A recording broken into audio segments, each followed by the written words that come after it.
আসসালামু আলাইকুম, আমি চম্পা। আপনারা দেখছেন চম্পা কিচেন। বিয়ে বাড়ির স্বাদ একেবারে ঘরে। আজ বানাচ্ছি ঐতিহ্যবাহী ধোকার ডান্না। শুধু ডাল দিয়েই তৈরি এই ধোকার ডান্না, একবার খেলেই আপনি প্রেমে পড়ে যাবেন। চলুন শুরু করি আজকের রেসিপি। আমি এখানে 250 ছোলার ডাল নিয়ে নিয়েছি। ছোলার ডালটাকে ভালো করে শিলে বেটে অল্প একটু পানি দিয়ে ভিজিয়ে দিয়েছি 1 ঘন্টার জন্য। এরপর এই দিকে নিয়ে নিয়েছি আমি একটা টমেটো বেটে নিয়েছি, আদা রসুন আর কাঁচা লঙ্কা বেটে নিয়েছি, আর পোস্ত, কাজু বাদাম আর চারমগজ একসাথে বেটে নিয়েছি। এই দিকে চাপিয়ে দিলাম কড়াইয়ের মধ্যে দিয়ে দিলাম পরিমাণ মতন সর্ষে তেল। তেলটা যখন গরম হয়ে গেল দিয়ে দিলাম অল্প একটু সাদা জিরে আর 5 ফোড়ন, আর দিয়ে দিলাম আদা রসুন বাটা আর কাঁচা লঙ্কা। একসাথে তেলের মধ্যে ভালোভাবে কষিয়ে নিলাম। যতক্ষণ না আদা রসুন বাটার গন্ধ গেল ততক্ষণ অবধি আমি কষিয়ে নিয়েছি।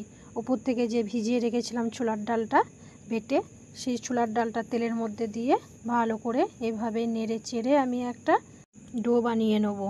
এইভাবে যতক্ষণ না কড়াই থেকে উঠে যাবে ততক্ষণ অবধি আমি এইভাবেই নেড়ে চেড়ে নেব। দেখুন বন্ধুরা, একদম যখন শুকিয়ে যাবে ততক্ষণ অবধি আমি নেড়ে নিয়েছি। এরপরে একটা থালা নিয়ে নিয়েছি, থালাটাতে আমি তেল ব্রাশ করে নিলাম। ওপর থেকে দিয়ে দিলাম ওই ছোলার ডোটা দিয়ে হাতে করে আমি এইভাবে সেট করে নিয়েছি। এরপর একটা একটা করে আমি বরফি কেটে নেব। তো যখন ঠান্ডা হয়ে গেল তখন আমি এবার বরফিগুলো একটা একটা করে তুলে নিচ্ছি। দেখুন বন্ধুরা, আমার বরফি তোলা হয়ে গেছে। এরপরে আমি চাপিয়ে দিলাম আবারও কড়াইটার মধ্যে দিয়ে দিলাম পরিমাণ মতন সর্ষে তেল। তেলটা যখন গরম হয়ে গেল পিস করে রাখার ওই ধোকাটা একটা একটা করে তেলের মধ্যে দিয়ে লাল লাল করে আমি ভেজে নিচ্ছি। যতক্ষণ না লাল লাল হলো ততক্ষণ অবধি আমি ভেজে নিলাম। এইভাবে আমি তেল থেকে ছেঁকে উঠিয়ে নিলাম, একটা জায়গার মধ্যে রেখে দিলাম। আবারও ওই কড়াইয়ের মধ্যে দিয়ে দিলাম আর একটু তেল পরিমাণ মতন, আর দিয়ে দিলাম এখানে একটা তেজপাতা, 2টো এলাচ, একটা দারচিনি দিয়ে ভালো করে তেলের মধ্যে কষিয়ে নিলাম, আর 2টো শুকনো লঙ্কা। এইভাবে 2-4 বার নেড়ে চেড়ে লাল লাল করে নিলাম। ওপর থেকে দিয়ে দিলাম টমেটো বাটাটাও তেলের মধ্যে দিয়ে ভালোভাবে কষিয়ে নেব। যতক্ষণ না টমেটোর বাটার গন্ধ যাবে ততক্ষণ অবধি কষালাম। আর দিয়ে দিলাম এখানে আবারও 1 চামচ আদা রসুন বাটা আর কাঁচা লঙ্কা বাটা একসাথে দিয়ে টমেটোর মধ্যে আমি কষিয়ে নিলাম। দিয়ে দিলাম এখানে 1 চামচ হলুদ গুঁড়ো, 1 চামচ লঙ্কা গুঁড়ো, 1 চামচ জিরে গুঁড়ো আর 1 চামচ ধনে গুঁড়ো দিয়ে মশলাটা ভালোভাবে টমেটোর সাথে কষিয়ে নিলাম।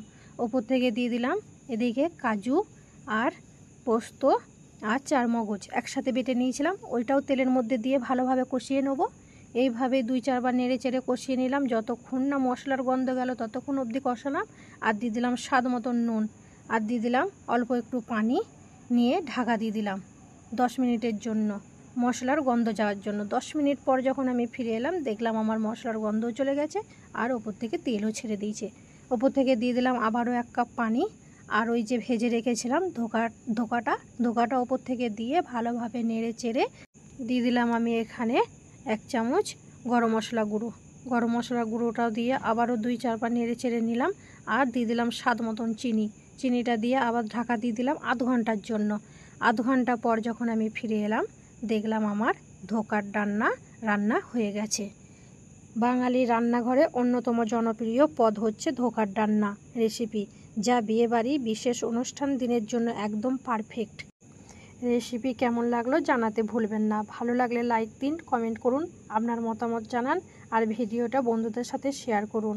আরও মজার রান্না দেখতে গেলে আমার চ্যানেলটা সাবস্ক্রাইব করে পাশে থাকুন। খুদা হাফেজ।